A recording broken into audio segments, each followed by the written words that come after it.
2025 भर्तियों का वर्ष आज ही सुनिश्चित करें अपना सिलेक्शन और डाउनलोड करें तैयारी कर लो ऐप।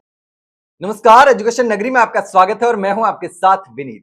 राजस्थान में एक बार फिर से एक प्रतियोगी परीक्षा विवादों की भेंट चढ़ चुकी है।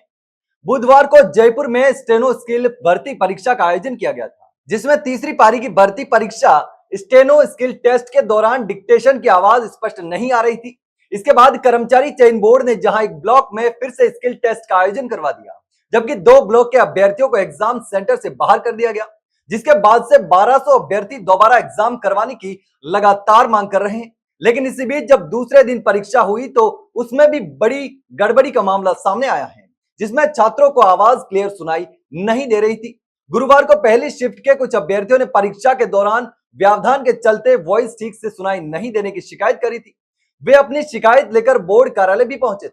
उन्होंने 1200 छात्रों के लिए फिर से परीक्षा आयोजित करवाने की बड़ी मांग की है।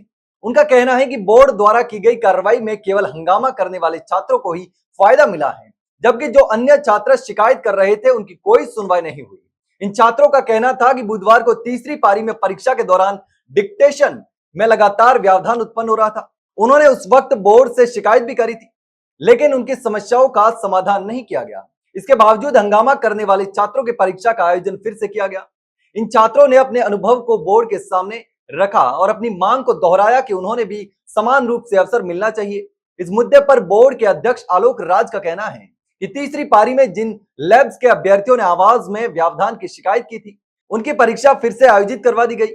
आलोक राज ने यह भी कहा कि गुरुवार को किसी भी प्रकार की परेशानी का सामना नहीं करना पड़ा है, लेकिन फिर भी जो भी शिकायतें प्राप्त हुई हैं उनकी जांच की जाएगी। उनका यह भी कहना था कि किसी भी अभ्यर्थी के साथ अन्याय नहीं होने देंगे। हालांकि बोर्ड द्वारा यह भी बताया गया कि परीक्षा में कुल 7053 अभ्यर्थी बैठने वाले थे, लेकिन उनमें से महज 47% अभ्यर्थी ही परीक्षा में उपस्थित हुए, जो इस विवाद के बाद एक चिंताजनक आंकड़ा भी है।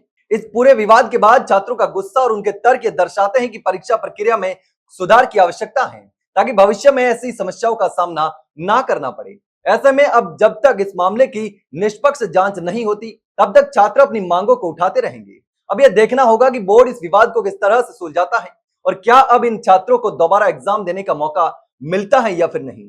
लेकिन इस पूरे मामले पर आपकी क्या राय है, कमेंट सेक्शन में कमेंट करके जरूर बताना। वहीं अगर जानकारी अच्छी लगी हो तो वीडियो को लाइक और शेयर जरूर करें और हाँ, चैनल को सब्सक्राइब करना ना भूले। फिलहाल के लिए इतना ही, जल्द मिलते हैं एक नई जानकारी के साथ। तब तक के लिए नमस्कार।